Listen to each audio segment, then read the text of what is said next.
You don't need money and things to be fulfilled because once you escape that mindset, you realize that there is no price to happiness because it was free all along. What's up, you guys? It's Graham here. So I'm gonna go a little bit more personal and maybe a little deep in this video, so make sure if you can to hear it all the way through until the very end.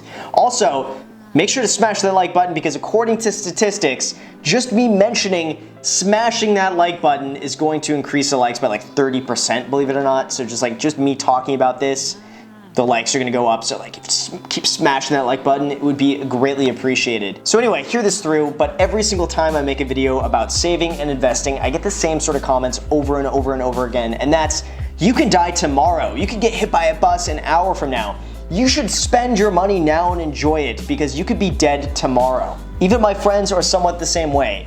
They tell me to stop being so cheap and to spend more money. But here's the thing, I think this outlook just perpetuates the notion that I am not already happy and satisfied with my life, and also assumes that going out and spending money is what's going to bring me more enjoyment than not spending that money. This also assumes that having this thing or buying this thing is gonna bring me way more satisfaction than if I didn't have that thing. But honestly, this couldn't be further from reality. And to be honest, 99% of the time, I probably have way more fun with my friends just like completely shooting the shit, not doing anything, than I could buying anything I could ever buy. Now, in all fairness, these comments of "you can die tomorrow" usually come from people who truly believe deep down that money and things is really what leads to happiness and fulfillment. After all, I mean, that's kind of what's all around us. When you see any image of someone who's made it or someone who's successful, what do you see? It's usually the stereotypical exotic car,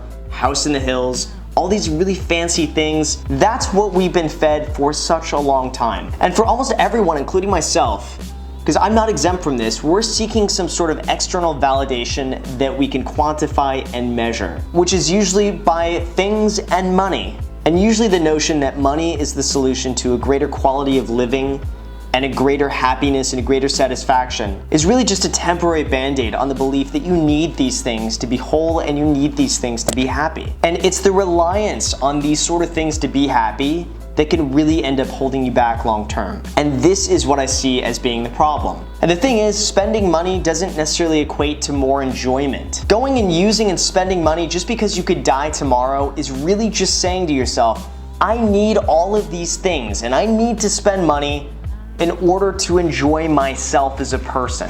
Now, totally don't get me wrong, because I am an absolute capitalist and I love making money and I love seeing opportunities and I love business.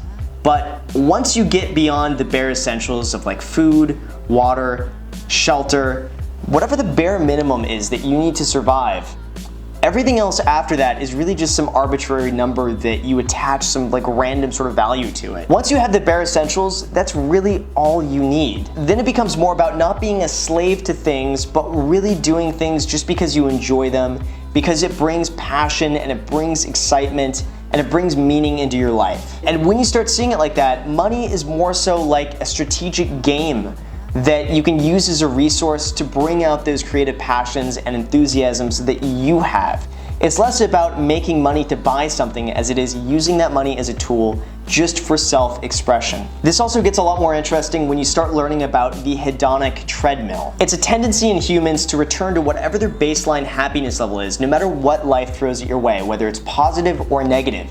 So if you win the lottery, let's just say, you might be really happy for a little while, but your mind adjusts to that becomes normal, and then you return to the same level of happiness as you first started. And that's the point I want to get across to everybody who says you can die tomorrow to spend your money right now. It's not about spending money, and it never has been. It's really just about the freedom you have to express yourself as a person, be happy with who you are right now, and what you will leave behind to future generations. The novelty of stuff wears off extremely quickly, but who you are as a person and the impact that you're able to make on others lasts a lifetime. Now, like I said before, I am a total fucking capitalist. I absolutely love making money. I love buying cool shit. I love having a good time. But these things shouldn't be seen as a crutch to enjoy your life. I'm also never advocating not to spend money if you're gonna have a great experience, if it's gonna give you long-lasting, well-rounded memories, if it's something that's gonna free up a lot of your time. These are great things to have, but it's so important to recognize if you're spending the money to fulfill some sort of void or deficiency in your life, or if you're spending money from a healthy, self-reliant point of view. And also, spending money on experiences is almost always more rewarding than spending money on random things. Things get old, things break, things get outdated, but memories and experiences will last a lifetime. That's why I often have just way more fun going and hanging out with friends, doing nothing, shooting the shit, laughing, joking around, than I ever get from buying any sort of random thing or gadget or like cool contraption. You don't need money and things to be fulfilled, because once you escape that mindset, you realize that there is no price to happiness because it was free all along. As always, you guys, thank you so much for watching. If you made it to the very end, I really, really appreciate it. Thank you so much for listening to me rant for a little bit. If you haven't already, make sure to click subscribe and then smash that notification bell so you are aware anytime I upload a video. If YouTube decides to send out notifications, which they rarely ever do, but if they do, you will be notified. Also, feel free to add me on Snapchat and Instagram because I post there pretty much daily. If you want to be a part of it, feel free to add me there. Thank you again for watching, and until next time.